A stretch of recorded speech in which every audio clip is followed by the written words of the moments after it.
morning, everyone. Good morning, everyone. This is the public hearing of the Committee of the Whole regarding bills number 240966, 240967, 240968, 240969, 240970, 240971, 240972, and 240973. I want to thank all of you for being here today. Mr. Christmas, will you please call the roll? Councilman Musquilla. Council Lady Gaudier. Councilman Jones. Councilman Young. Councilman Driscoll. Council Lady Lozada. Council Lady Bass. Councilman Phillips. Councilman O'Neill. Council Lady Gilmore Richardson. Councilman Thomas. Councilman Harity. Council Lady Ahmad. Council Lady Landau. Council Lady Brooks. Councilman Phillips is present. Councilman O'Rourke. Council President Johnson. President, I want to thank all of you for being here. A quorum of the committee is present, and this hearing is now called to order. Councilman Jones is present. Thank you, Councilman. For the record, Councilman Phillips is present. Mr. Christmas, will you please read the title of the bills? Bill number 240966 to grant the necessary authorizations for the city to help facilitate development, construction, and operation of a new arena for the Philadelphia 76ers professional basketball team and for other uses, including authorizing the Commissioner of Public Property and such other city officials as may be appropriate on behalf of the city to enter into the following agreements and take the following actions. Acquire fee simple title to all or portions of 1001 to 1025 Filbert Street, 1001 to 1019 Market Street, and 1025 Market Street, together the Market Street and Filbert Street properties. Acquire fee simple title to other parcels of land, aerial areas, and subsurface areas in the vicinity of the Market and Filbert Street properties, including without limitation those areas reverting to the city or other parties in connection with the striking of certain aerial portions of 10th Street between Market Street and Filbert Street, the additional properties and certain other nearby parcels and areas. To enter into a ground lease agreement with the Philadelphia Authority for Industrial Development, under which the city would lease to pay all or a portion of the Market and Filbert Street properties and the additional properties, if any, and other parcels and subsurface areas the city now owns in the vicinity of those properties, all of which collectively would constitute the arena site. Join in or consent to a sublease and development agreement between paid and either CBL Arena LLC, Arena Co., an entity affiliated with the Philadelphia 76ers LP, or another entity affiliated with the 76ers, under which Arena Co. or other 76er-related entities would sublease the arena site and cause an arena to be constructed on it, including a multi-purpose sports and entertainment facility, and ancillary, accessory, and related amenities, improvements, and infrastructure, and agree to other related conditions. Upon the expiration or termination of the sublease or other circumstances set forth in the sublease, convey fee simple title to the arena site to paid for disposition to Arena Co. Grant, accept, amend, relocate, and extinguish easements, agreements, conditions, covenants, and restrictions encumbering or benefiting the arena site and any city-owned property adjacent to the arena site for the benefit of the arena site to facilitate construction and operation of the arena. Enter into a direct operating covenants agreement among the Sixers, paid, and the city, under which the Sixers agree to play substantially all of their regular season and playoff home games in the arena, and take all actions necessary and appropriate to accomplish the intent and purpose of this ordinance, all under certain terms and conditions. And Bill number 240967 authorizing and approving the execution and delivery of a service agreement between the City of Philadelphia and the Philadelphia Authority for Industrial Development relating to the provision of the Philadelphia Authority for Industrial Development of certain project-related services to promote, among other things, the growth and expansion of business, commerce, and tourism within the City of Philadelphia in connection with the development of a multi-purpose sports and entertainment facility, including an arena to accommodate National Basketball Association games and family entertainment, community, retail, and other uses.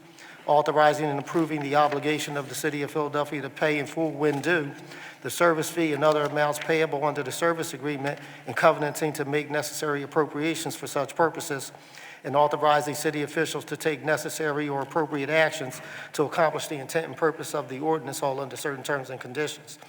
And Bill number 240968, authorizing the revision of lines and grades on a portion of City Plan number 307 by striking from the city plan and vacating Filbert Street from 10th Street to 11th Street under certain terms and conditions. And Bill number 240969, authorizing the revision of lines and grades on a portion of City Plan number 307 by striking from the city plan and vacating certain aerial portions of 10th Street between Market Street and Filbert Street under certain terms and conditions. And Bill number 240970, authorizing CBL Arena LLC and its assessors in interest to construct, own, and maintain various right-of-way encroachments in the vicinity of 1001 Market Street and 1025 Market Street and 1001 to 1025 Filbert Street, Philadelphia, PA 19107, under certain terms and conditions.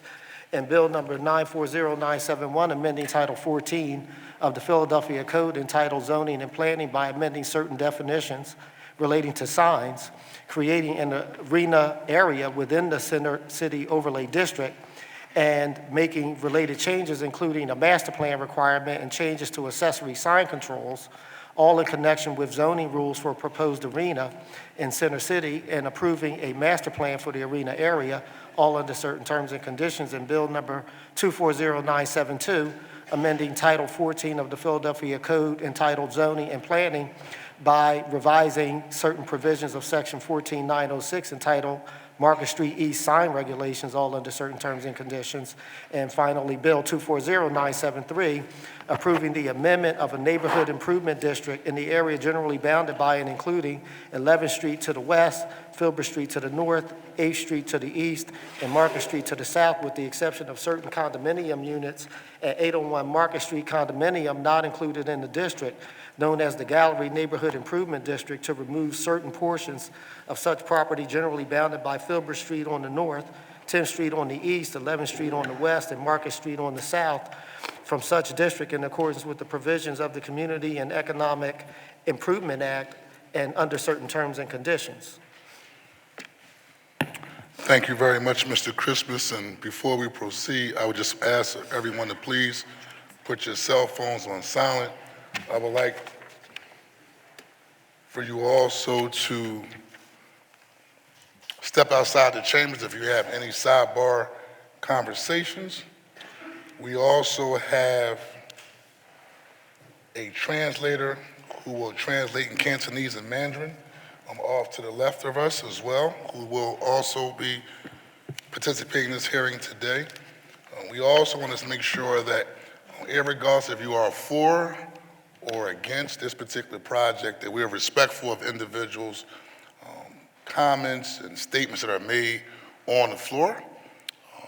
In the event that things do get lively, to my left is the Office of Civil Affairs, Sheriff's Office, Philadelphia Police Department, that may assist us if need be. Just want to state that for the record, but nevertheless, I expect us to engage in a very lively, robust, but most importantly, respectful discussion on this very critically and important proposal.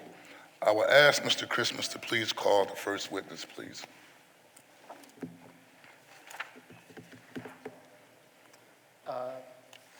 Mr. Alex Koffenbaum, Senior Vice President and Head of Development, Harris Blitzer Sports and Entertainment. And Mr. David Gould, Chief Diversity and Impact Officer, also with Harris Blitzer Sports and Entertainment.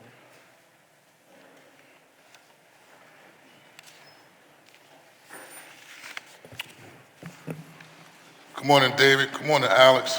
Good morning, Council President. You can proceed with your testimony. Thank you very much. Good morning, and thank you, Council President Johnson, Leader Gilmore Richardson, and members of City Council. My name is David Gould, and I'm the Chief Corporate Affairs Officer for Harris Blitzer Sports and Entertainment. With me is Alex Kaffenbaum, who serves as the Head of Development for our real estate team. Together, we are leading the development and approval process for 76 Place. We're very excited to be here today to detail why we believe 76 Place is the right development to serve as the new home for the Philadelphia 76ers and the right development for the city of Philadelphia.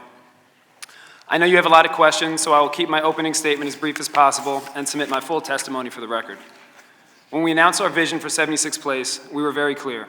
The 76ers want to be in Philadelphia, our home for more than 6 decades, and we want to be a trusted and valuable partner to our neighbors. We have held over 100 meetings with stakeholders from Market East, Chinatown, Washington Square West, and communities throughout the city, knocked on tens of thousands of doors, and responded to scores of media inquiries and spent hundreds, if not thousands of hours working with the Kenney and Parker administrations to arrive at the agreement for your consideration today. Through that process, we have gained valuable feedback and insights that improved our project and earned the support of more than 42,000 Philadelphians, community leaders and organizations from across Philadelphia, and last but certainly not least, organized labor. We never expected a rubber stamp approval, and as we will detail, we have made a number of important changes in response to feedback we've received. City Council has already made some changes to the agreement that we made with the Parker administration, and we understand additional changes may be made. Because of the time it would take to develop on this site, and as we approach the end of our lease at the Wells Fargo Center, we need to have certainty and approval by the end of this year for this project. We are ready to work with you over the next few weeks to get you all of the answers that we're able to so that you can make as informed of a decision as possible. Our priority is to build a home in Philadelphia, which is why we're hopeful that we can gain council's support. At this point, the broad parameters of our proposal for 76 Place are well known. A $1.3 billion development with no city taxpayer funding. We believe this is the largest private sector development of this nature in the city's history, if not the entire Commonwealth. Almost $1.5 billion in new tax revenues for the state, city, and school district. It is the first arena in Philadelphia specifically designed around access to public transit, which we're happy to discuss in greater detail. A structure that will provide the city with greater control over the development, as well as a pilot payment that is many times larger than those in place at South Philadelphia stadiums and larger than real estate taxes paid by nearly all of the private buildings within the city. Investments in traffic control to protect pedestrians and limit congestion. The largest community benefits agreement in Philadelphia's history, $50 million for our neighbors and city stakeholders, which I know we will get to discuss in detail.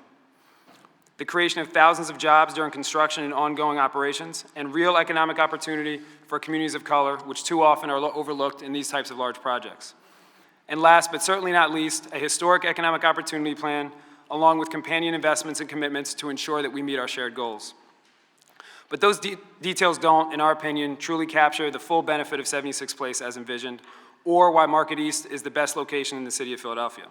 We don't just believe you should approve this project because it's the only realistic, actionable plan for Market East, but instead because it's the right plan, one that will directly benefit the city and, we believe, our neighbors. The arena will sit atop the only public transit station served by SEPTA, Regional Rail, PATCO, the Broad Street Line, and Market Frankford lines. There's ample access to the site by bus as well. In combination with the location downtown, we believe, and the city studies have confirmed, that it will be possible to meet our goals of having 40% of patrons get to games via public transit. Furthermore, we believe 76 Place will directly benefit SEPTA and PATCO by helping to correct the downward spiral of decreasing ridership. When it comes to economic opportunity, we want this project to be a model for future projects to come. That is why we've agreed to pursue aggressive goals in our economic opportunity plan, along with stringent oversight and enforcement. We have also made additional commitments, such as a commitment for 40% of food and beverage businesses in the arena to be Black-owned, given our city is roughly 40% African-American. We look forward to working with council and other communities through this process to expand on that commitment. We also know that goals without action and investment ring hollow. That's why even before announcing the project in November of 2021, we brought together other developers, unions, and contractors to found Everybody Builds, an organization focused specifically on building diversity within the construction industry. We did this because we knew that if we waited until our project was approved or ready to start construction, we would not be successful in maximizing the economic opportunities for those communities who are often left out. As a founding board member, I am proud of what we are building and what we can accomplish through that effort, and it is illustrative of the broader approach we are taking with 76th Place. In addition to that, we have committed $50 million for a community benefits agreement, the largest in the city's history. I know that there are many questions about the CBA. Our goal is for that investment to truly benefit the city and surrounding communities, and we're happy to discuss and answer questions.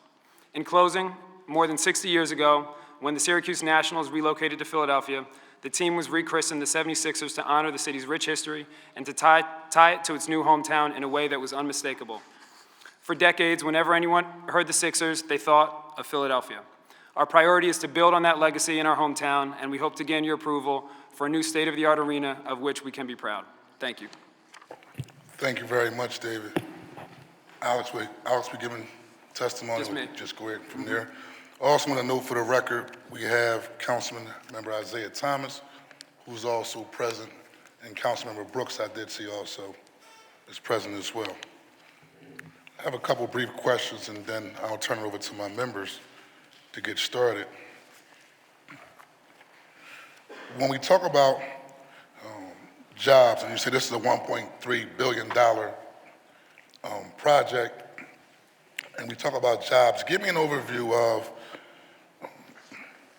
your strategy when it comes to making sure that Black and brown and women-owned businesses have an opportunity to participate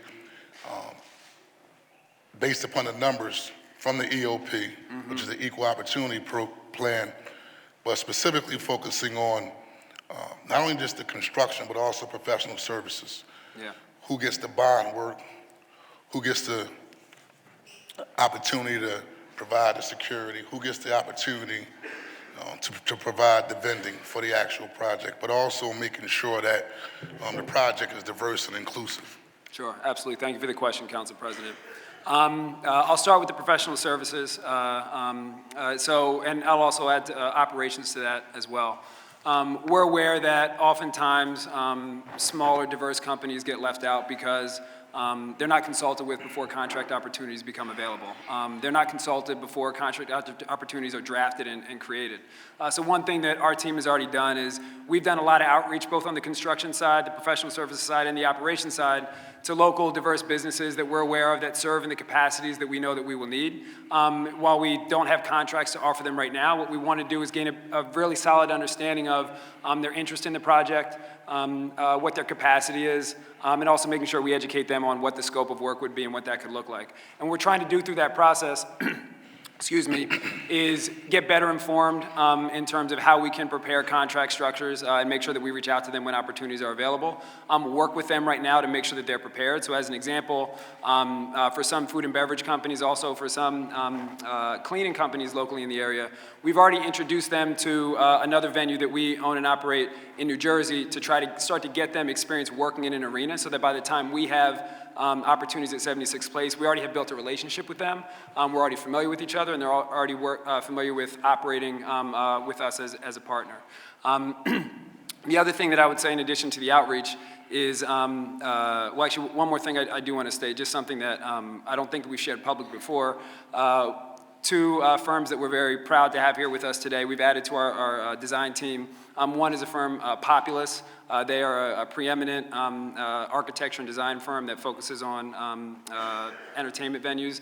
Also part of our team is Moody Nolan, which is the largest Black-owned architecture firm in the country that has a local Philadelphia office here. So that's just one example of how we're starting to build that diversity and being really intentional about it. But we also know that outreach is not the only thing. It also needs to come with investment and intentionality. That's why, as I mentioned, we are creating a fund in partnership with the African American Chamber of Commerce to invest $2 million to help prepare those businesses for opportunities in the arena. Accompanied with that fund has been a research effort that we've been working on with the African American Chamber of Commerce so that we understand where our business is today, what is their interest, what are the potential gaps and barriers that they may face as they're looking to work in the arena. And then we'll use that research to inform how those dollars are spent. One thing I also want to mention is that those are funds that are, the findings from that research study are not exclusive to the African American community, and so the outcome of that research is going to inform how we work with communities across the board. And then on the construction side, I mentioned in my testimony, Everybody Builds. That's something that we're very proud of, and that is an effort that we're working with other developers and contractors and unions to invest in businesses and a workforce right now, so that they are ready to work on the project when we have shovels that are put in the ground. Go ahead, Council So President. let me separate the question as well. So Sure. let's go into, you talk about the building trades and construction jobs, and how many, for the record? Let me when just it make comes sure I get you the right The number. construction and demolition of this project? You have it. 9,000. I didn't hear you. 9,000. 9,000. So obviously, we're the poorest, biggest city in America. In any event that this project goes forward, it could be very transformative. We want to make sure that that process is diverse and inclusive as it relates to everybody having an opportunity to have a seat at the table. I'm thinking about particularly African-American young men between the ages of 18 and 25, most vulnerable to get involved in gun violence, right? So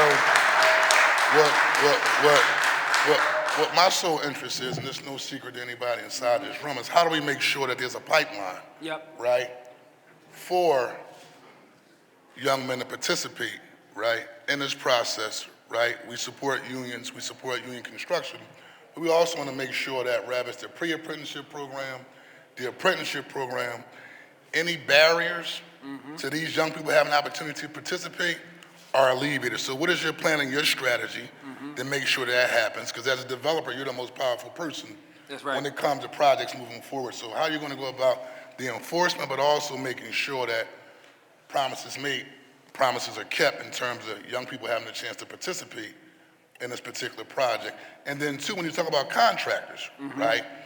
Again, we support the union concept of union contractors and so forth, but also how are we going to make sure that those small contractors that want to go from subs to primes also have that opportunity to participate? They're signatory as well. So what are your strategy around making sure that, again, this is diverse and inclusive for everybody? Sure. Thank you again for the question. And the dynamic that you just described is exactly why we created Everybody Builds more than almost 3 years, actually exactly 3 years ago, when we initially had the conversation. So on workforce, we're very familiar that there are barriers to entry into the trades that young African-American men, as an example, often face. That includes passing a drug test, access to a driver's license, the funds that you need to purchase a vehicle, because oftentimes you need to have your own vehicle with the trades, or purchasing your own tools and things of that nature. In addition to getting the actual technical skills, right? And so what we've done with Everybody Builds is working with the different apprenticeship programs with the unions, and we have representation from the unions on the board of Everybody Builds to ensure their buy-in. So we are working with them on outreach and recruitment to make sure that the recruitment of their pre-apprenticeship class and apprenticeship classes are diverse. And secondly, really providing wraparound services for those individuals so that those things that I just mentioned are not reasons that people fall through the cracks. And that support will carry on throughout a pre-apprenticeship program, an apprenticeship program, and ultimately getting work on a project and getting hired by a contractor. One example that I would give is we were working with a contracting company on a project, and the contractor was a woman-owned, minority-owned contractor. There was trouble with payment, which was creating financial challenges for the contractor, and had to move off of the job. They also had an apprentice that they were working with, a young African-American woman who actually was in jeopardy of losing her work and therefore apprenticeship because the contractor was having trouble. We worked with the unions, with contractors, and with developers to make sure that, one, the challenges with the contractor were rectified so that she could continue her work, and also while that was happening and the apprentice was losing work and therefore was looking for other opportunities, worked to get her work with another contractor so she couldn't fall through the cracks. That example that I just described happens all the time, and we've heard many, many stories about it. But I think that in a microcosm, that's probably the best way to describe what Everybody Builds is trying to do, but really do it on a broader scale. Will the Sixers, as a part of this particular proposal, what pre-apprenticeship and apprenticeship programs are y'all supporting directly as a part of this particular project? Sure. So off the top of my head, and I will follow up to confirm just to make sure I'm not missing anything, but I believe we're working with the CARP program with the Carpenters. We're working with Rosie's Girls through IBEW, WINK, I believe we're doing some work with the Finishing Trades Institute as well as Sam Staton Senior Pre-Apprenticeship Program. Do y'all fund any of these?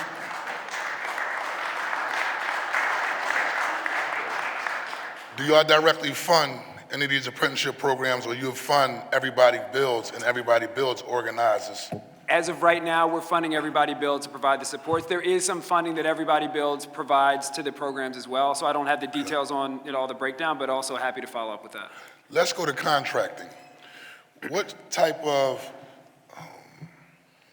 and I know you have Mosaic, Yes. right? Explain to the public who Mosaic is that's participating on this project as the lead contractor. Sure. I'm actually going to ask Leslie to come up here. I'll do my best, but Leslie from Mosaic is also here, and I don't want to steal her thunder. But while she's coming up, I'll just say that Mosaic is a close partner of the 76ers. We've been working with them for the better part of 4, probably almost 5 years. They're a local black-owned development company. I'll just say from our standpoint, then we'll let Leslie describe Mosaic's work, is we value our partnership with Mosaic and their role on this project for a couple of reasons. One is because it creates an opportunity for us to support a local black-owned developer that we believe is doing tremendous work throughout the city of Philadelphia. Secondly, Greg and Leslie in particular do tremendous work in terms of, and have tremendous experience developing low and mixed income housing, working with communities to make sure that it's done in a productive and viable way. We have not only invested in their business, but also invested in individual projects they've done within the city as well as throughout the Eastern Seaboard. And so it's something that we are benefiting greatly from their expertise and capacity they're bringing to the table. And so I'll let Leslie just speak a little bit more about what they do. Good morning. I'll keep it very brief. Leslie Smallwood Lewis, COO of Mosaic Development Partners. We've been working with the Sixers actually since 2020 when we worked with them to submit a previous RFP for their new home. We did not win, but what came out of that was a very strong relationship that has enabled Mosaic to allow investment into our core company, which is a very difficult thing to accomplish. And my partner and I have been trying to do that for years, and everyone wanted to consume us, everyone wanted to change us, everyone wanted us to not prioritize our primary ethos of growing Black and brown and women-owned businesses in the city. With our conversations with Josh Harris, he completely supported that and has enabled our company to really grow. We have increased our staff up to 12 employees. They have great salaries and they are learning within the development industry, which you don't often see in development companies. And we primarily hire young Black and brown and female employees. So for us, we are, I think, an example of what can be, what can happen, how that growth and support can come from the involvement of the Sixers, obviously, in this project. We are excited to be a part of this. I am Philadelphia born and bred. I used to go to the gallery, was excited to visit the gallery. I used to take the 23 all the way down Germantown Avenue to it. But I see where Market East is now, and it needs an infusion of activity and new life, and I do believe strongly that this arena can do that. And for us to have an opportunity to work with and on a project of this size and scope and bring our EOP experience to the team, I think it will play a critical role. President Johnson, you know that we are working down at the Navy Yard. We are keeping your staff and Danielle Sneed from the city up to date on a consistent and regular basis. We are exceeding our goals at the Navy Yard because we are intentional. We started from day one knowing and understanding what you have to do to have success in having inclusion. From our master plan, we exceeded 50% of participation. You know, you have to get creative. You have to know how to break down scopes of work and packages of work so that people of color and women can have these opportunities. We've been committed to this since we started our company in 2008. We have fought the good fight. We will continue to be an asset to this team and bring all of our experience and our creativity to make sure that people of color, Black and brown, and women benefit from this project.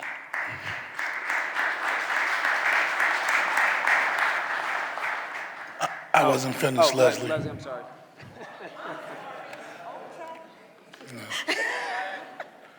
Just for clarification for the record, what's your specific role, Mosaic, at the Philadelphia Navy Yard? Yes, we are the co-developer, and hats off to the Philadelphia Industrial Development Corporation when they issued the RFP. They were very forthcoming in saying that they did not just want diversity on the construction level, which is typically what has been historically done. They wanted diversity on the ownership level. With that, and look, I'm being very transparent. Our company by ourselves could never do a project of that size and scope, at least not yet. Our goal is to be that prime, but we've built our company on partnerships, and we are partnered with Ensemble Investments down at the Navy Yard, and we are lockstep with them developing at the Navy Yard for the next 15 years. But it was because PIDC really prioritized it that made this possible. Part of a 10-year master plan, correct? Correct. All right. So let's talk about how your company will ensure and support smaller contractors that have that opportunity to participate on this particular project. And also, how will, as a developer, the Sixers go about? I know we have some of the enforcement on the city side from this proposal, but how will the developer work with you as well for monitoring numbers in real time and also enforcement in real time to make sure we're accomplishing these goals? What I can say is, it's speaking from experience as to how we have addressed it thus far at the Navy Yard. You need to make it a requirement for your contractors, your general contractors, that they, along with you, work to make sure that these goals are met. But what if they say, we did good faith? Yes, best efforts. Right, best efforts, and we right? couldn't find anybody, so we need to move forward. Absolutely, right? That's where the problem kind of lies, right? Because the best efforts gives people an opportunity to not commit. When you start putting provisions in the contracts with contractors, they will find a way because they want the job. Is that a part of your plan? It absolutely is. That's what we've done at the Navy Yard, and that is what I am promoting that needs to happen here, because that makes people step up to the... When we did the live casino deal, one thing that made them unique was that when smaller companies needed funding for bonding, when smaller companies needed money for insurance, they came to the table and said, in the event that we're supported, the zoning to go down in South Philadelphia, but these are the things we're already doing to help Black and brown businesses be able to compete. What's the plan from the Sixers as it relates to supporting those type of small businesses so it won't just be the usual suspects getting all this work? This is where you have to get creative, and obviously we have not finalized anything as of yet, but you know, there are insurance policies going through subcontractor insurance where the GC can purchase that can lessen the burden on smaller subcontractors with bonding. It is a critical issue for small contractors to get affordable bonding. That is a deterrent for them to be able to participate in projects like this. GCs get it at 1% of the cost. They oftentimes are at 4% of the cost, and that matters, right? So there are ways to lessen that burden, and I know that as a team, we will put our heads together to make sure that we are effective in that way.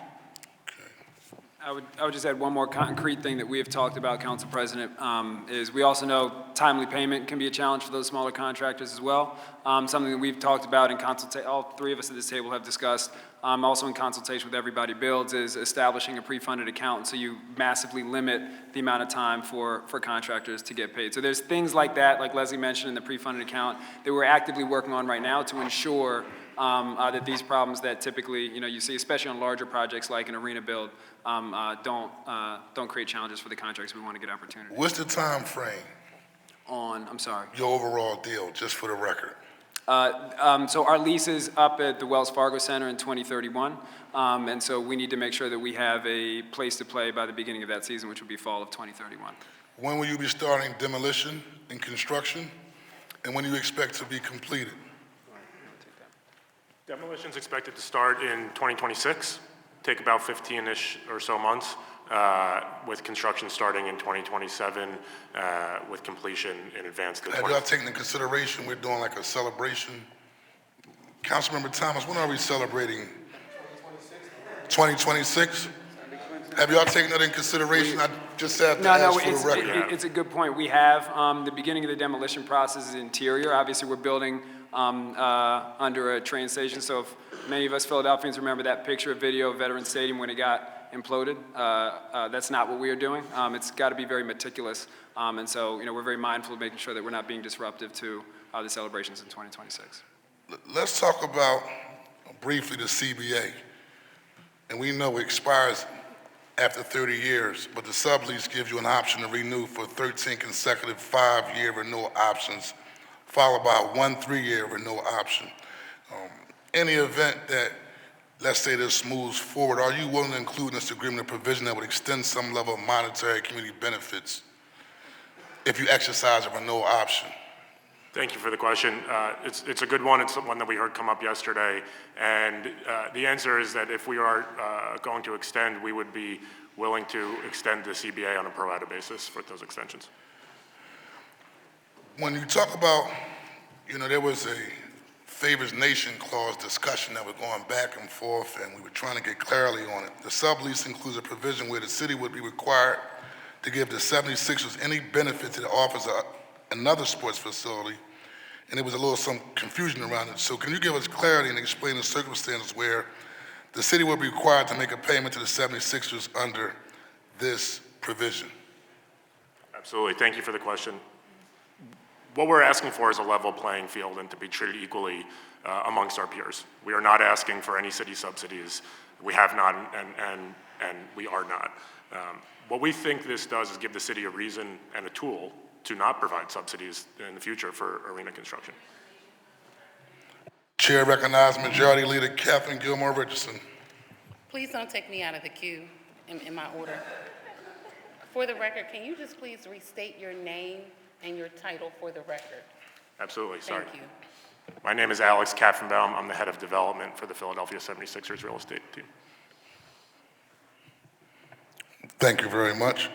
So give me an example. The city provides a subsidy or tax break for a renovation of the LaCourse Center at Temple University. Would the same would be required to pay in lieu support for the Sixers? No, so what this applies to is private, arenas with a set amount of seats and covered arenas. Okay, thank you. Just want to get clarity for the record.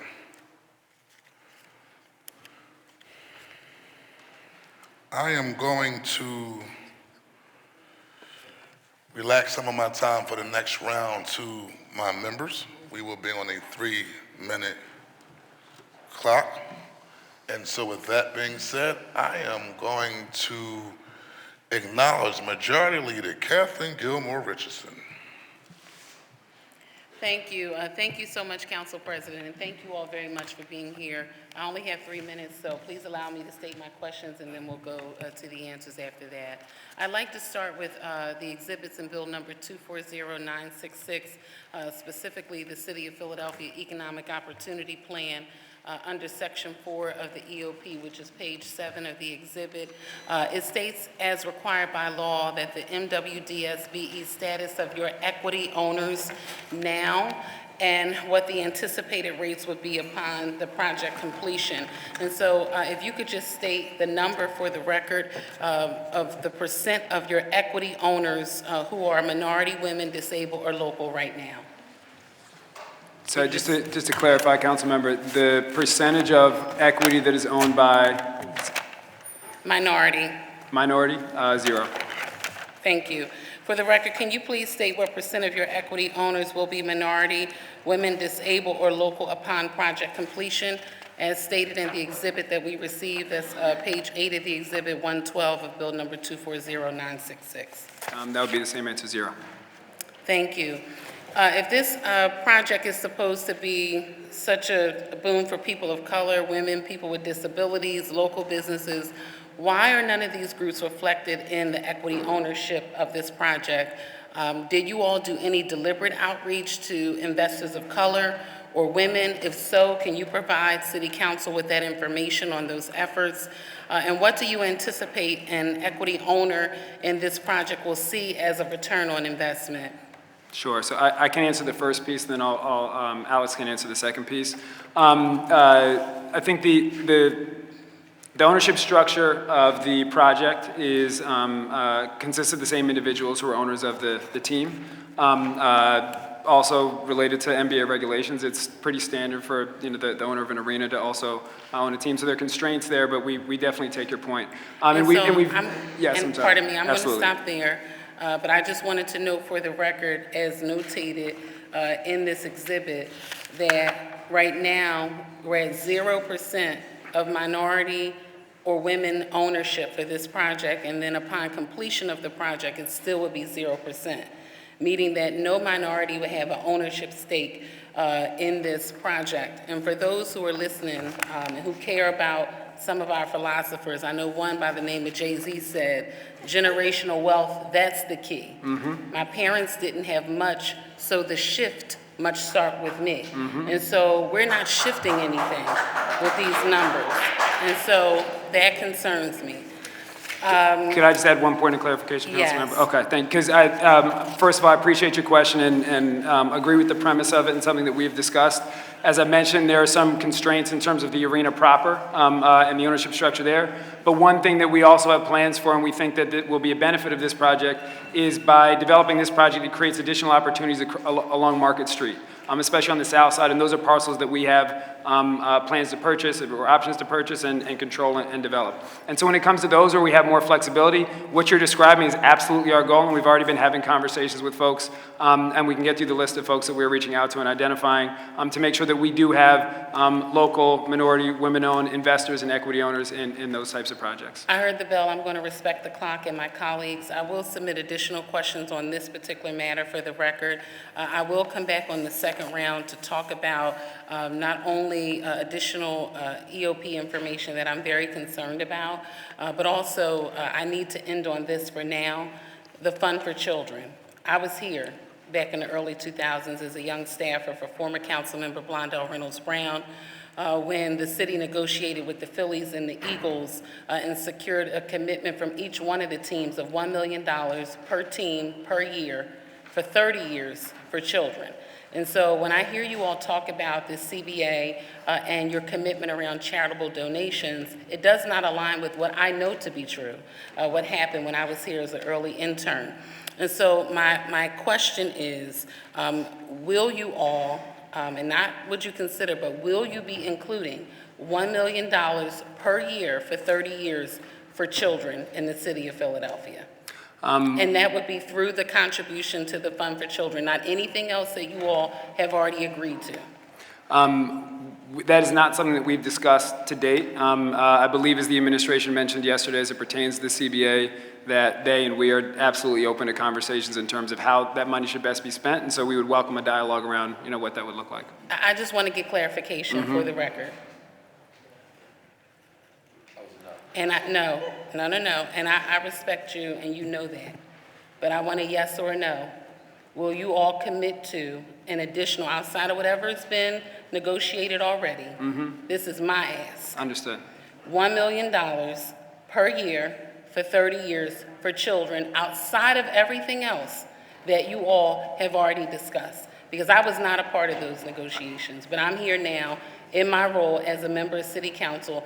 This is my responsibility to represent my constituents, of which I care about young people and children. So yes or no, will you all commit to $1 million per year for children for 30 years? If it were to come in addition to the CBA, that's not something I can commit to today. Thank you. Thank you, Council President. You're welcome. Well, given the profound impact this stadium will have on the lives of Philadelphia residents, particularly in terms of perceived displacement of residents, noise, traffic, and environmental changes, how do you assess the true value of these lives and communities in exchange for this development? Following up on Majority Leader's comments, how did you arrive to the $50 million agreement with the administration? And can you explain the analysis you undertook that determined that the $50 million was sufficient to mitigate the impacts? And as you have consistently heard from members all day yesterday, the number is insufficient. So just elaborate on How we got to the how number. you got to the 50. Do you think it's sufficient based upon some of the indirect impacts that's being discussed Sure. around? And then also talk about the project in terms of how you think that those issues will be mitigated based upon the development if it does move forward. Sure, okay, absolutely. So the way we landed on the $50 million number, we took a variety of factors into account. They included looking in, Could you be at ease for a second? absolutely. Council be at ease.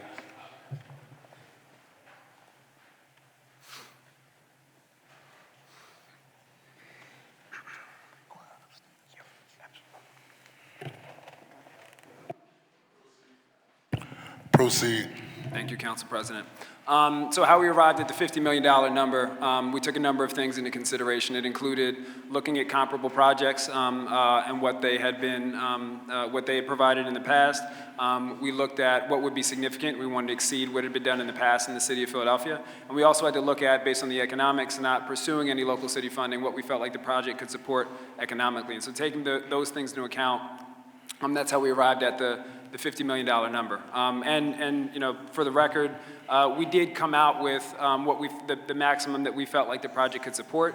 You know, potentially shame on us for, you know, not starting lower and negotiating up, but just want to be clear about that. However, one thing I do also want to make clear is that we are very supportive of making sure that the factors and considerations that you just described are addressed, and something that we're very sensitive to, and something that we are also supportive of is working with City Council and the administration on the appropriate allocation of those funds to make sure that they address the issues that you described, as well as looking at, and we did a lot of research on this ourselves, what other policy solutions could be. And I know that Mayor Parker and Councilmember Squillen and others in this room have been giving a lot of thought to what are things that could complement that. And so we think that the combination of a donation from a private developer, as well as working in partnership with the city for policy solutions that, you know, you all have tools that we don't have. Those are very important things to bring to bear as we figure out how do we effectively revitalize Market East, which is a priority, we know, for the city, and it is also for us, as well as protecting neighborhoods such as Chinatown, Washington Square, et cetera, from some of the concerns that may come with this project. And we look forward to working with this body to determine what that should And I look do like. acknowledge Councilmember Mark Squilla for doing a hell of a job doing a deep dive on trying to address the issues of his immediate constituents. And I'll just wrap up before I call the next member. Do you know the value of this development after the zoning passes?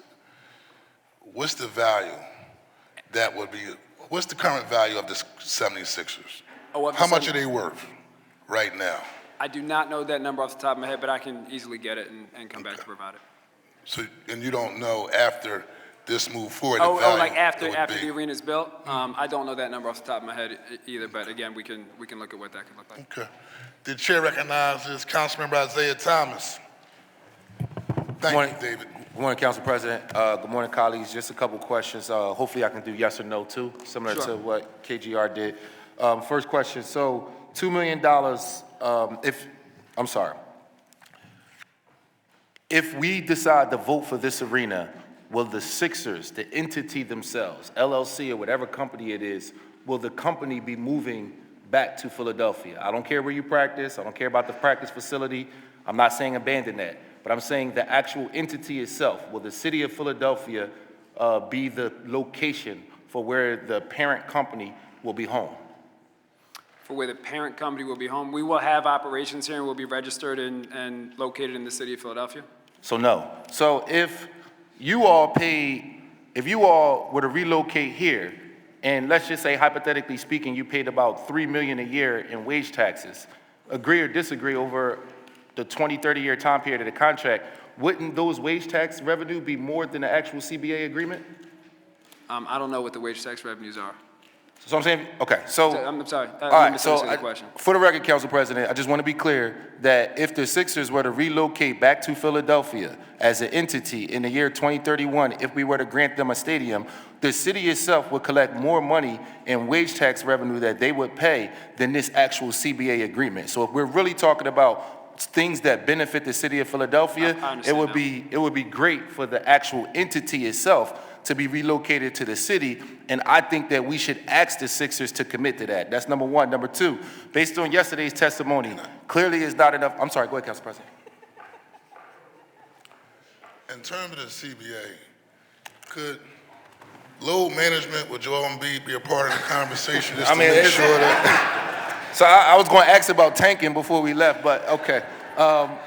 Next question. So are the Sixers, based on the negotiations, not negotiations, because we haven't been privy to any negotiations, based on what I've been hearing in hearings and dialogue, the CBA agreement is not enough.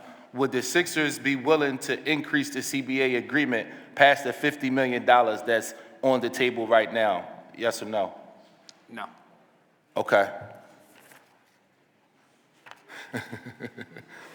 The deal with Unite Here is not complete yet. Do you think it's a good idea for you all to be coming before us with all of these red shirts in the audience, some of the folks in the city of Philadelphia who we fight for the hardest? Do you think it's a little disingenuous to be here today to ask us to support an arena when you all haven't taken care of all of the unions yet? Is that a fair thing to ask us? Because we're getting a lot of no's, right? We asked the mayor yesterday, would you all be willing to be a little flexible with the CBA agreement? There was a lot of pushback there. So we're saying, okay, well, if we can't get more revenue from the mayor, now we're coming to you. We're pushing around black jobs and black businesses. We're pushing for union jobs on the construction side. We're pushing for union jobs as it relates to the professional positions. We're pushing for all this stuff. And I think part of the problem that we're seeing is that everything we're asking for, everybody's telling us no. So you're now asking us to take a vote on something where everything we're asking you is essentially a no. I heard the time meter. I'm going to put two things on the record and then I'll be done. And I'm not going to come back for a second round. Number one, I'm hoping that we can get a commitment from the Sixers to allow gaming and gaming initiatives, not sports betting gaming, but gaming like video gaming, to be a part of it. That's an economy that we're really pushing, and we want to see some type of support for gaming. Council President talked earlier about 2026. Can we at least get a commitment that if we approve this project, that you will not have any construction that take place in 2026 that will impact all of the tourism and different things that's happening in the city? Can we at least get that commitment? The requirements of the site in terms of delivery in order to meet 2031 will require us to start in 2026. However, what we can commit to is a detailed and ongoing conversation and commitment around the logistics, minimizing and limiting any impact to street closures for pedestrians or autos, and working with City Council, the city, and various stakeholders during that time frame. So that's a professional way of saying no. Thank you, Council President. I appreciate you, and I just want to note for the record that everything that I basically asked outside of gaming was basically a no. Thank you, Council President. David, clarify, just for the record, when there aren't sports games taking place, what's going to happen and what's your plan when there aren't sports games taking place? Sure. So, we play roughly 41 regular season home games every year, hopefully more with playoffs, obviously, and preseason games. Outside of that, there will be many other types of events and activities to make sure the site is active and well used. So, that includes concerts, family shows, comedy shows, college and high school games. What we hope is WNBA games as well. And then beyond that, one thing that we heard a lot of feedback from after we first proposed the project is what is going to happen on those nights when there's not an event. We expect about 150 events per year. When we initially proposed the project, the arena, or the event level of the arena was on the ground floor, so at grade. We actually made an adjustment and raised that up to the second floor, which allows for retail, pedestrian access, better access into Jefferson Station, so that the arena site, when it's not used, should feel just like any other site in Center City, Philadelphia, and bring activity and density to the area. Thank you. The chair recognizes Councilmember Bass. Thank you, Mr. President. Good morning. Good morning. How are you? So, just a couple of questions. The first question I have is, whose concept was this? Whose vision was this? 76th Place. It was the organizations. I want to make sure I understand the question. Well, who thought this would be a good idea? And the reason that I'm asking is because I'm suspecting that it's the owners of the Philadelphia 76ers, none of whom felt the need to come and discuss their vision or concept with us today, which is quite inappropriate and disrespectful and just really callous towards all of us.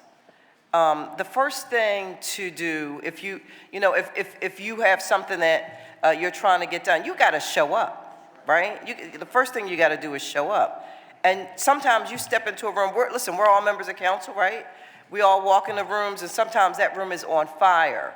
But nonetheless, you have to walk into it anyway. And so I just really wanted to make that point, that it would have been appropriate and really the respectful thing to do to just show up.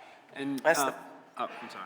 Go ahead. I was going to say, and appreciate that. We know that the chair and one of our owners has met with, David Edelman has met with many of you all in this room. Yes. We also understand that, the council has a decision to make based on the legislation put before you all. And in terms of day-to-day activities, Alex and I are leading those. And so we're, in our opinion, best equipped to answer the questions that we anticipated getting today, which is why we're here today, but we will bring that feedback.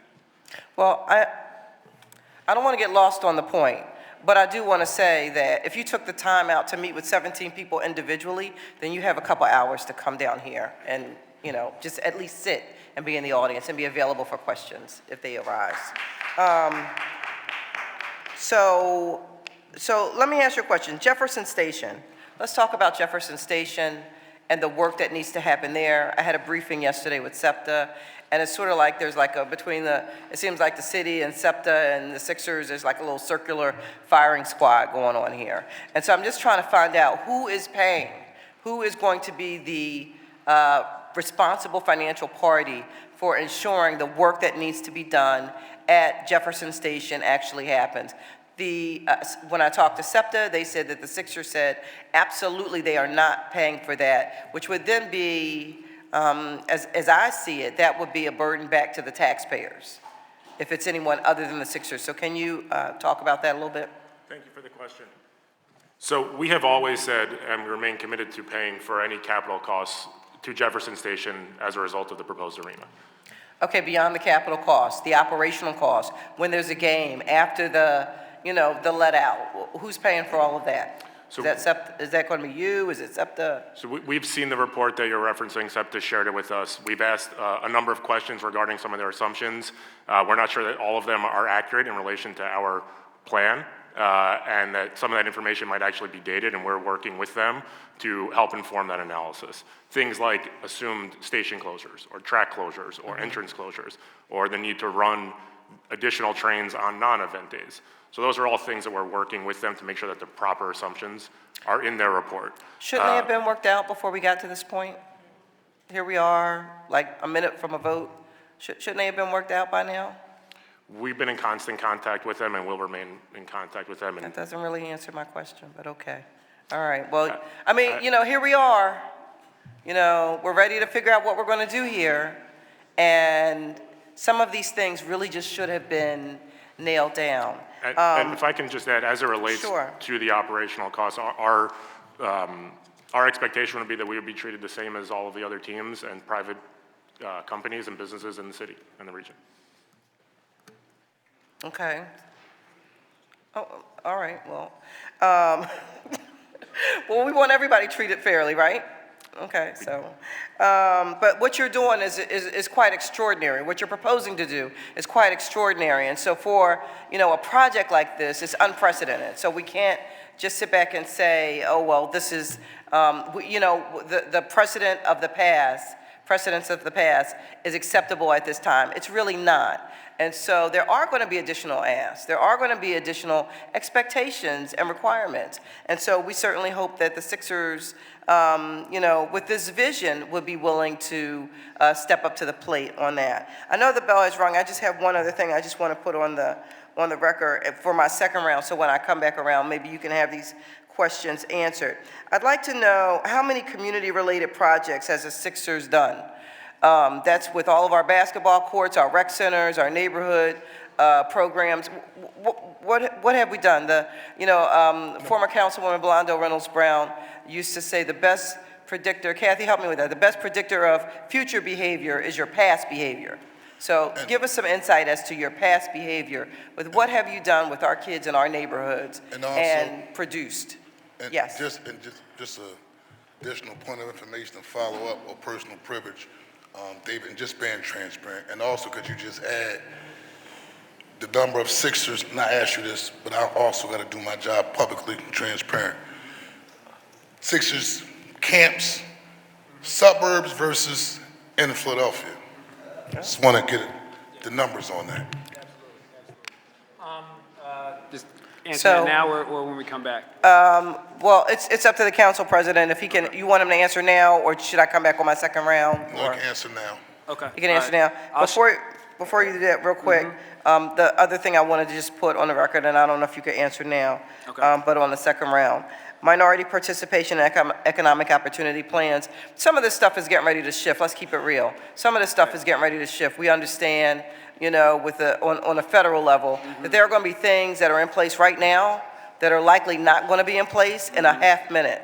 And so are you going to be willing to stick with your commitment regardless of what changes happen on the federal level to ensure that there is minority participation and support and, black and brown workers on these jobs? And I'm talking about not just your commitments, and David, it drives me crazy when I hear, when you said earlier, food and beverage, I know. and the cleaning contracts, because it's kind of like black and brown people, like that's kind of like, those are black jobs we kind of always have been hurdled into. architects. So, and we've had that conversation before, so, there's got to be more to it than that. Agreed, So- agreed. As far as our community work, this isn't comprehensive, and we actually have a report that is near finalized that we can get to you, and that encompasses all of our community work throughout the community. So we'll make sure to get that to you. But I do have some numbers here now to share. Last year, since 2020, we've engaged with and worked with and supported over 800 diverse businesses throughout the region. We've donated more than $1.5 million in assets to support those businesses. As far as workshops and internships go, we have done more than 770 hours of marketing support and training through the Marcus Graham Project. We've done nearly 70 internships. We have How many internships? 70. 70. Okay. As well as philanthropic donations for things like home ownership, gun violence, court renovations, et cetera. The exact details and numbers, we will absolutely follow up with you. So I would just say this in closing. Again, back to the previous point that I made. Here we are. We're getting ready to do something big here, right? And you don't have all of the facts together. You don't have all your information together. This is something that really should be, touted, shown, promoted. Let me show you what we've done, but you don't really want to show what you've done if you haven't done, a whole lot. And in my opinion, you haven't done enough. The connection with the community is missing. It's missing. It's glaringly missing. So thank you, Mr. Understood, President. and we'll get you a full comprehensive report. I'm looking forward to that. Thank you, Mr. President. Chair recognizes Councilwoman Ketty Lozada. Thank you, Council President. I want to start off by saying that yesterday, some people in this chamber and some folks who were watching had a problem with the question that I made around the EOP, right?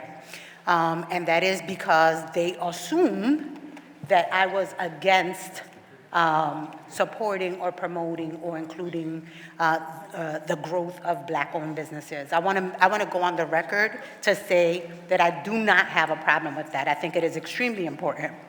But what I do have a problem with is being excluded, because Latinos are one of the fastest growing minorities in this city, and we're not going anywhere. We're only going to grow.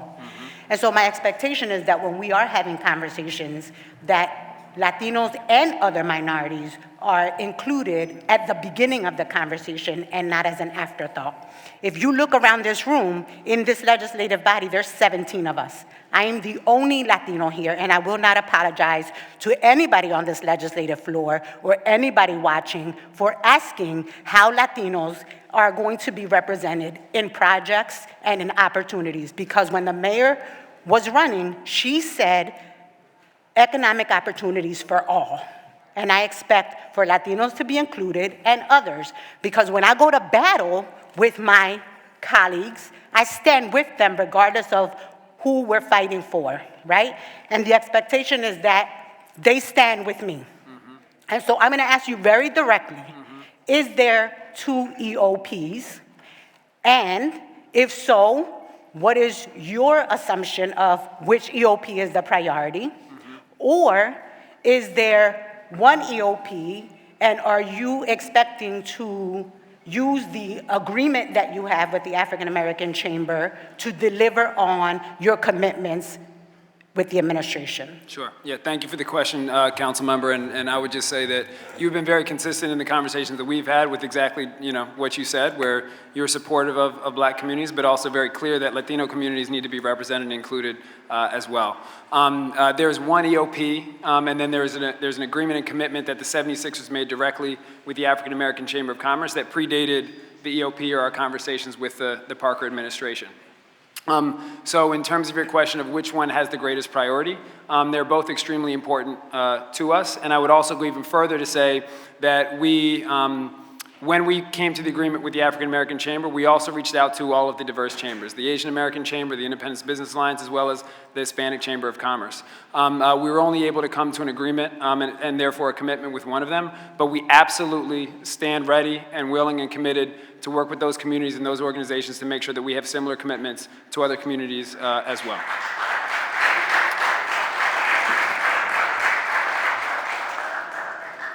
Thank you for that. I'm gonna quote the mayor, right? I hear what you're saying, but I'm gonna be watching what you're doing. Please. Right? As it relates to the SEPTA station, across the city, SEPTA stations all need investment. And so how do you all, and in your conversations with SEPTA, how have you guys discussed prioritizing the station that you all need to be invested in over those stations that everyday Philadelphians who may not be interested in coming to use the arena? How do you prioritize this project over those in the neighborhood? Sure, thank you for the question. I think as Alex mentioned, right now we are focused on building the site where it will be located. And so as Alex mentioned, there will be some, and we're working very hard to minimize the physical impacts of Jefferson Station. And to the extent to which there are physical impacts on Jefferson Station, those are things that we feel responsible for and would cover.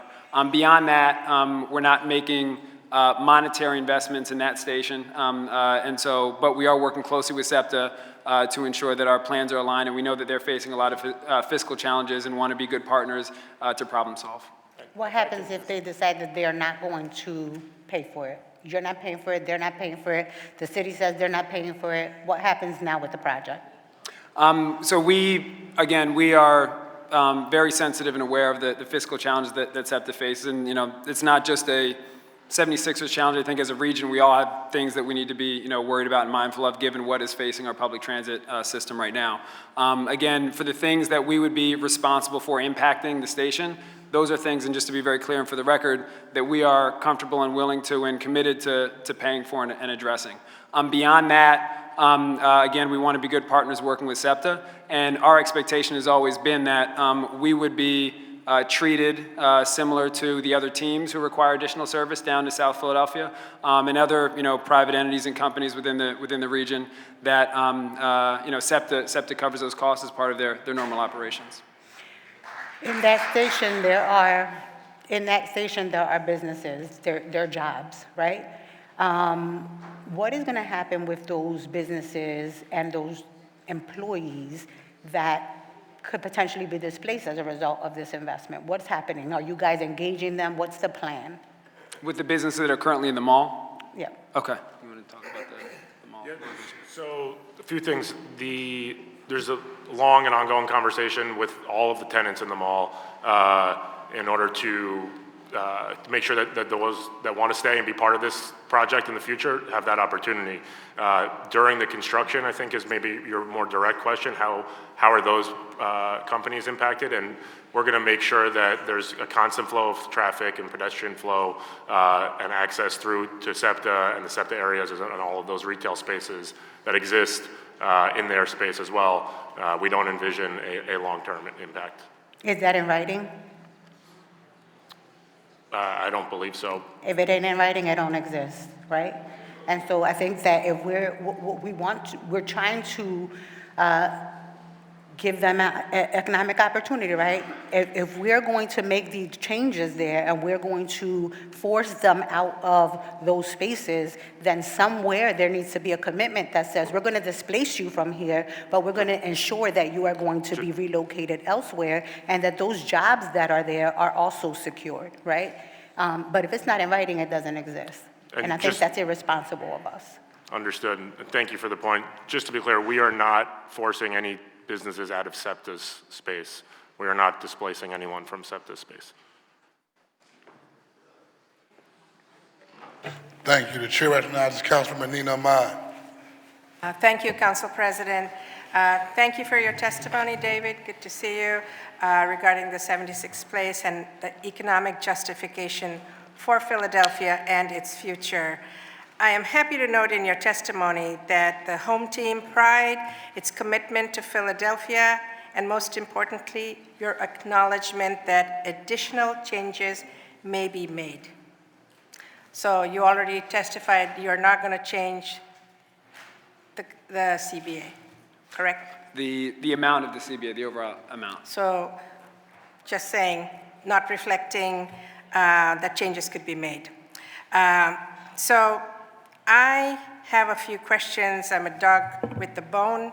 In the absence of the key document, the sublease and development agreement, SDA, or arena lease, a topic that has come up many times yesterday, I will reframe my approach by asking you to please walk us through the following sections of the SDA, which we have not seen or reviewed.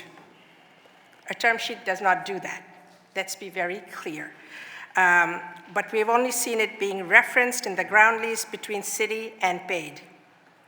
The arena lease falls within the definition of contracts involving significant public interest, hence my queries.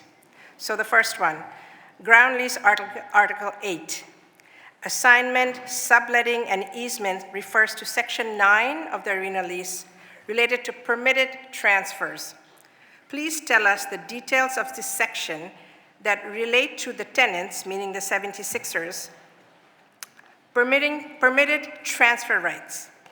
We need to know who you can give stuff to, the circumstances under which it can do so, and limitations and approval requirements for such transfers, including limitations of future users.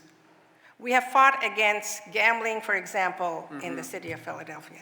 So near that space. So that's what I mean by future users. Any recovery of the city's investment to date, foregone revenues under pilot. So this is one, I have a few. Okay. Do you want to answer them as I go? Or?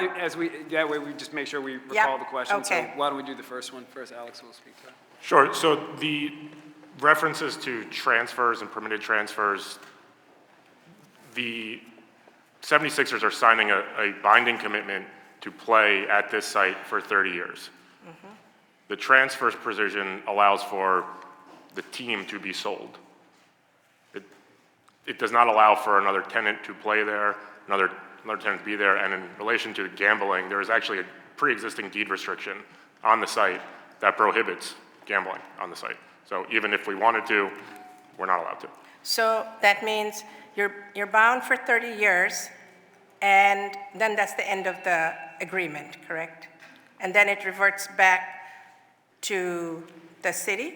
That's the end of the play covenant, and that's based on the general useful life of arenas Yeah. right now. At the Yeah. end of the play covenant, if we were to decide to stay and extend, we would stay. If we were to decide to leave, we would terminate the agreement. And because we are purchasing the land and donating it to the city, at the end of that agreement, the land would be transferred back to us. So you would have the land, access to do what you wanted to do post those 30 years? Yeah? Correct. Okay, let that be noted. Go ahead. You had recovery of the investment, city's investment to date. I would just want to make a note that should the lease expire and we take over the land, it wouldn't be that we do whatever we want. We'd still be bound within the zoning requirements of the site, just like, you know, any other site or parcel within Center City. Okay, thank you for being on record on that. And then any adjustments for foregone revenues or any of that if those transfers were to occur before? I'm sorry, could you repeat that? I don't think I If followed. before the 30 years is over, if you were to do, Oh, if we were to leave or break the covenant before the lease Mm-hmm. is over? I would defer to the 185-page legal document here. Which we don't but have, That is yeah. not something that we are allowed to do.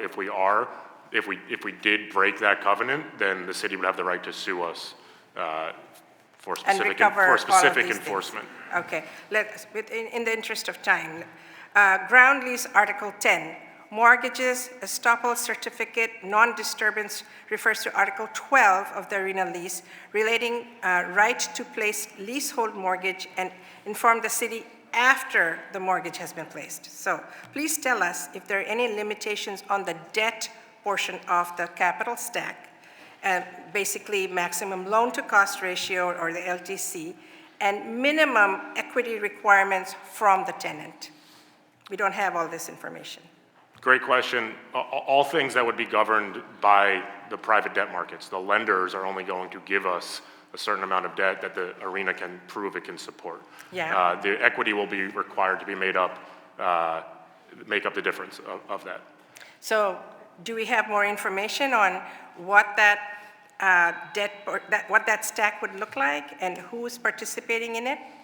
The capital stack and the financing will evolve as the processes. We are not in a position where we're seeking debt financing right now. We wouldn't be able to get it without an approval or where the current status of the project is. So that would happen closer to the start of construction, which is typical for real estate development. So it's just a timing issue, right? It's a timing issue. You kind of said we're under the gun. So these are important documents for us to see where your head is at in terms of how this capital stack would look. So just putting that on the record that we need that. Details of default and remedies to the lender, the right to cure, right? What are those? Like, those are details we would need as well. Member Ahmad? Yeah, last piece, and then I'll put the rest in writing. Are there any provisions under which the tenant can invoke transfer other than arena lease maturity or default, right? That was similar to the question I asked earlier.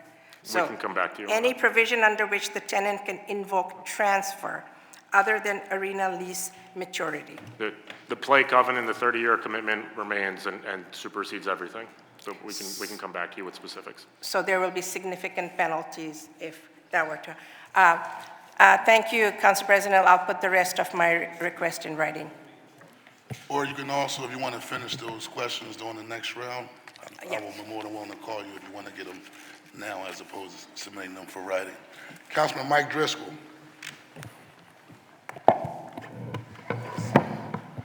Thank you, Mr. President, and thank the members of the organization, all of you for being here, David, Alex.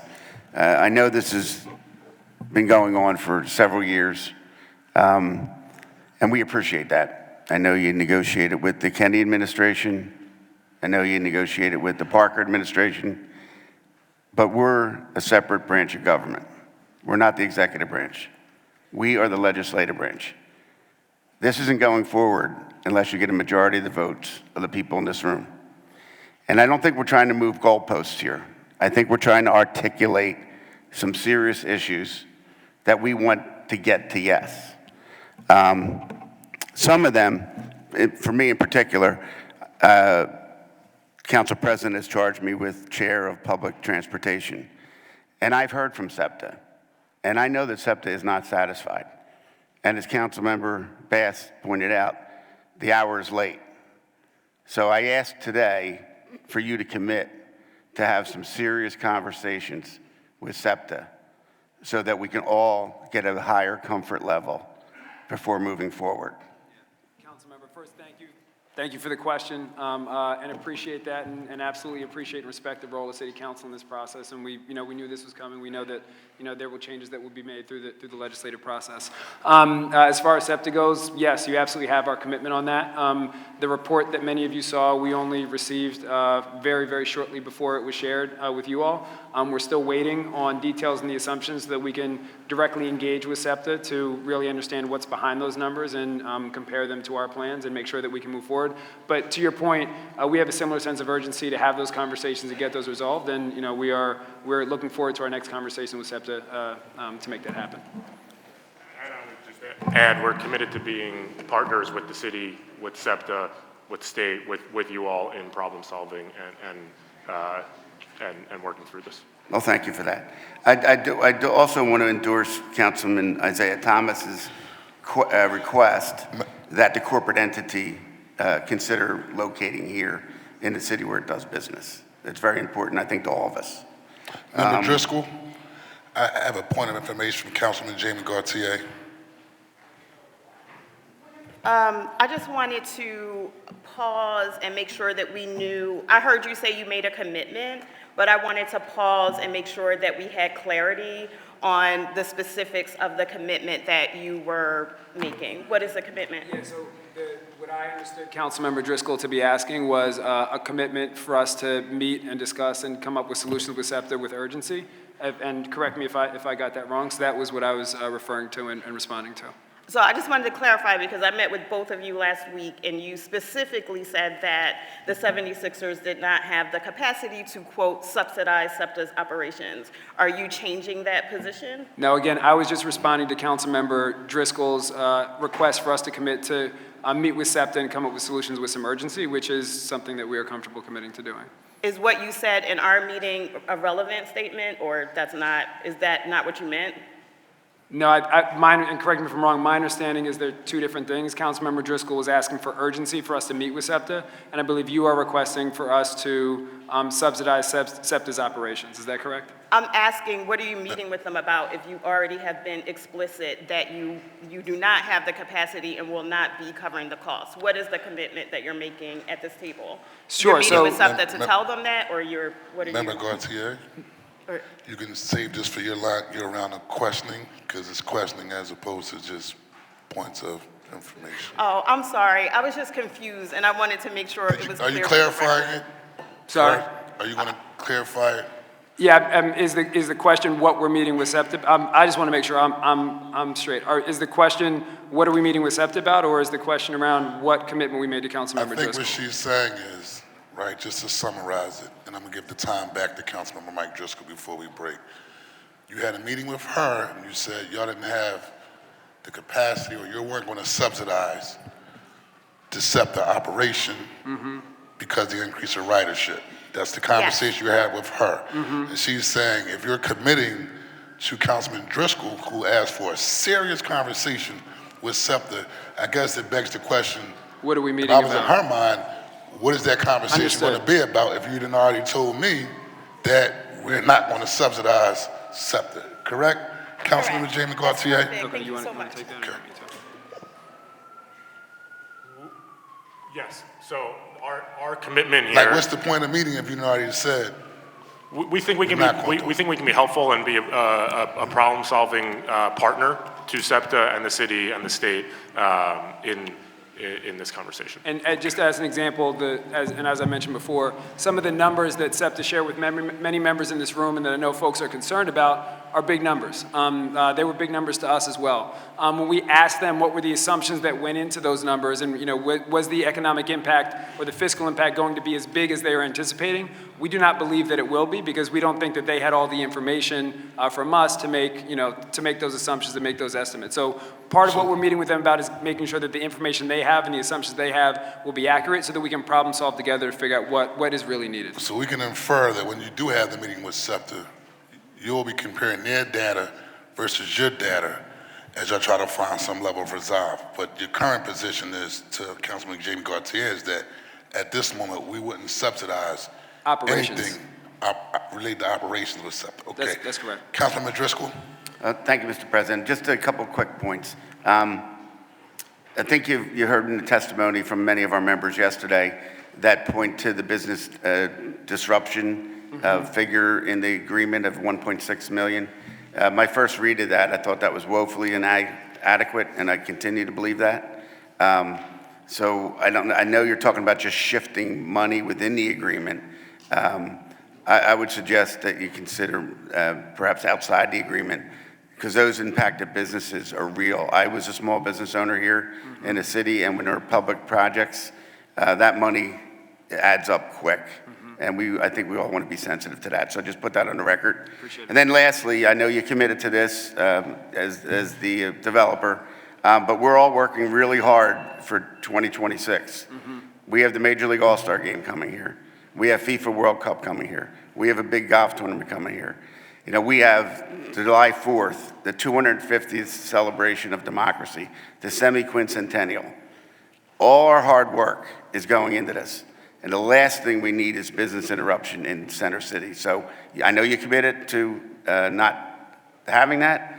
I just want to make sure that that is a true commitment because that's real big.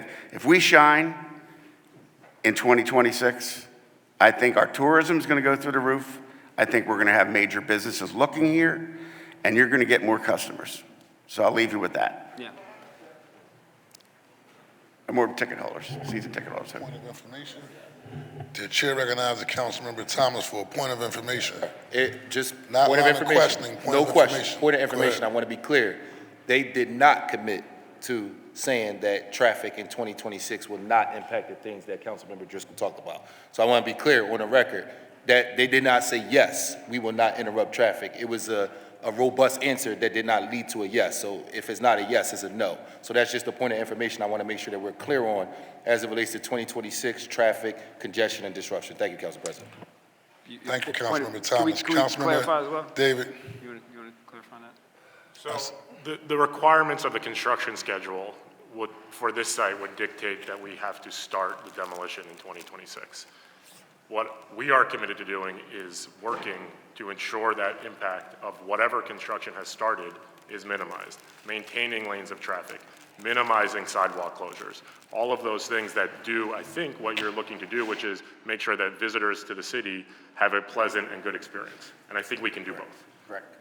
Thank you. Members, please speak into the microphone for the record. I'm sorry, Council President. So I just wanted to be clear because that means my point of information is wrong. That means that they're saying yes, they're committed to there being no traffic disruption based on the construction that's going to happen in 2026. You're saying yes, there will be no traffic disruption. We are committed to working to minimize any impacts. Council President, for the record, minimizing impact is very different than a yes commitment. Minimizing impact means we're going to try to do our best. We're not asking them to try to do our best. We're asking them to say yes, you will not have an impact. So for the record, that's two different things. Thank you, Council President. Sorry, Councilmember Driscoll.